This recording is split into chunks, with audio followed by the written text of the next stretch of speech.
নমস্কার বন্ধুরা, ইপসিতা রান্নাঘরে সবাইকে স্বাগত। আজ বানাচ্ছি ভেজিটেবল চপ। এটা কিন্তু সম্পূর্ণ নিরামিষ চপ। এই চপ কিন্তু বাঙালিদের খুব পছন্দের একটি খাবার। যে কোনো চপের দোকান থেকে আমরা প্রায় কিনে থাকি। সন্ধেবেলা চায়ের সাথে এই চপ খেতে কিন্তু দারুণ লাগে। আর দোকানের মতো তোমরাও কিন্তু খুব সহজেই বাড়িতেই বানাতে পারবে। আমার আজকের রেসিপি ভালো লাগলে লাইক করো ও চ্যানেলটা সাবস্ক্রাইব করো। চলো তাহলে দেখে নেওয়া যাক ভেজিটেবল চপের রেসিপি। ভেজিটেবল চপ বানানোর জন্য আমি এখানে একটা মিডিয়াম সাইজের গাজর নিয়ে নিয়েছি আর একটা মিডিয়াম সাইজের বিট নিয়ে নিয়েছি। গাজর আর বিট দুটোকেই ছোট ছোট টুকরো করে কেটে নিয়েছি। আর আমি এখানে নিয়েছি আলু সেদ্ধ, একটা বড় সাইজের আলুকে সেদ্ধ করে নিয়েছি। চলো তাহলে ভেজিটেবল চপটা এখন বানিয়ে নেওয়া যাক। ভেজিটেবল চপের জন্য একটা শুকনো গুঁড়ো মশলা একটা তৈরি করব। তার জন্য আমি দিয়ে দিচ্ছি 3টে শুকনো লঙ্কা, একটা দারচিনির টুকরো, দিয়ে দিচ্ছি 1 চামচ জিরে, 1 চামচ ধনে, দিয়ে দিচ্ছি 1/2 চামচ পরিমাণে গোলমরিচ। সমস্ত গোটা মশলাগুলো একটু লবণ দিয়ে আমি ভেজে নেব।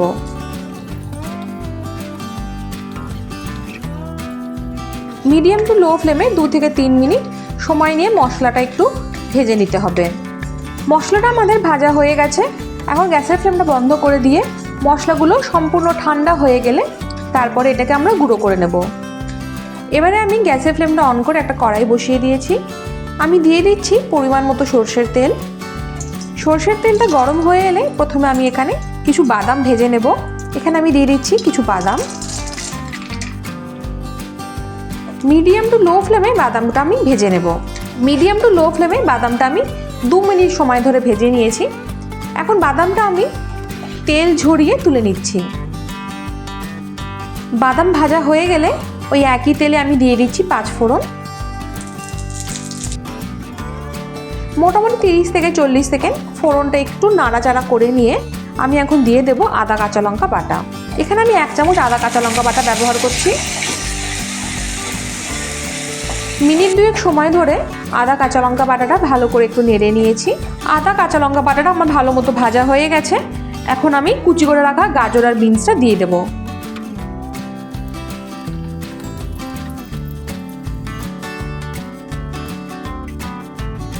বিট আর গাজরটা ভালো করে একটু তেলে একটু মিশিয়ে নিয়েছি। এখন আমি দিয়ে দেব সামান্য একটু লবণ, দিয়ে দেব খুব সামান্য একটু হলুদ গুঁড়ো, দিয়ে দেবো 1/4 চামচ পরিমাণে জিরে গুঁড়ো, আর দিয়ে দেবো 1/2 চামচ পরিমাণে ধনে গুঁড়ো। সমস্ত মশলাগুলো দিয়ে একসাথে খুব ভালো করে একটু কষিয়ে নেব। বিট আর গাজরটা ভালো মতো রান্না করে নিয়েছি। মশলার কাঁচা গন্ধ এখন একদমই চলে গেছে। এখন আমি খুব সামান্য একটু জল দিয়ে দেব।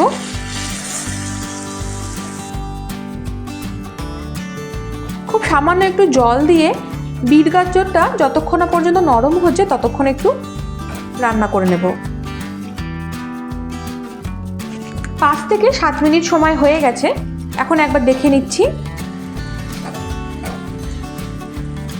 গাজর আর বিনস খুব ভালো মতো সেদ্ধ হয়ে গেছে। এখন আমি আগে থেকে সেদ্ধ করে রাখা আলুটা দিয়ে দিচ্ছি।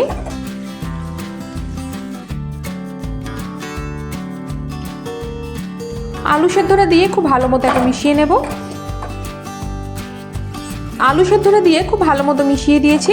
আমি এখন ভেজে রাখা বাদামটা দিয়ে দেব আর দিয়ে দেব 1 চামচ পরিমাণে চিনি। চিনি আর আলু সেদ্ধ দিয়ে ভালো করে একটু মিশিয়ে নিয়েছি। এখন আমি ভেজে নেওয়া গুঁড়ো মশলাটা দিয়ে দেব। এখানে আমি 1 চামচ মতো গুঁড়ো মশলা দিলাম আর আমি দিয়ে দিচ্ছি 1 চামচ পরিমাণে ব্রেড ক্রাম্ব। ব্রেড ক্রাম্বটা দিলে বাইন্ডিংটা খুব ভালো হবে। ভাজা মশলা আর ব্রেড ক্রাম্বটা ভালো করে মিশিয়ে নিয়েছি। ভেজিটেবল চপের পুর আমাদের একদম রেডি। এখন আমি গ্যাসের ফ্লেমটা বন্ধ করে দেব। গ্যাসের ফ্লেমটাকে বন্ধ করে দিয়ে ভেজিটেবল চপের পুরটা একটা অন্য প্লেটে তুলে নিচ্ছি।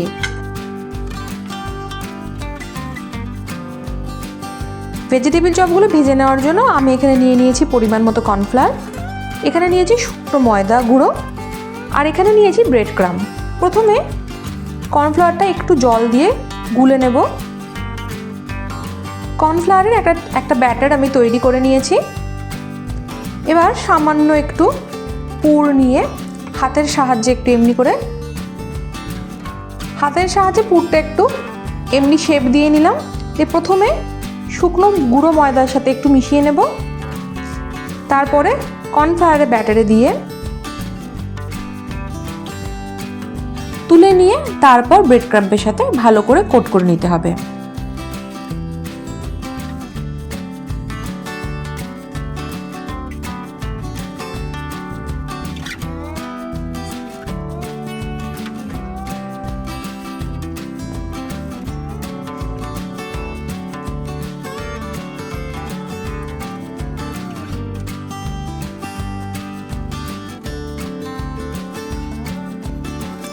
চপগুলো ভেজে নেওয়ার জন্য একটা কড়াইতে বেশ খানিকটা তেল দিয়ে দিয়েছি। তেলটা গরম হয়ে গেলে ভেজিটেবল চপগুলো মিডিয়াম টু লো ফ্লেমে ভেজে নেব। যেহেতু চপের পুরটা ভালো মতো কুক করা আছে, তাই এই চপটা 3 থেকে 4 মিনিটের মধ্যে ভাজা হয়ে যাবে।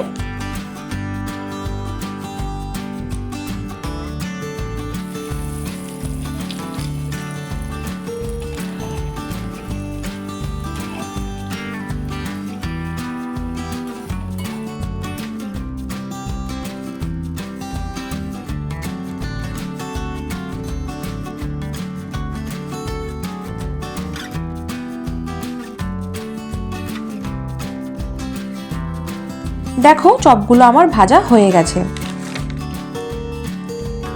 এমন ভেজিটেবল চপ হলে চায়ের সাথে আর কিছু লাগে না। আশা করি আজকের রেসিপি তোমাদের ভালো লেগেছে। ভালো লাগলে একটা কমেন্ট করে জানিও। দেখা হচ্ছে পরের ভিডিওতে অন্য এক রেসিপি নিয়ে। সবাই ভালো থেকো, সুস্থ থেকো।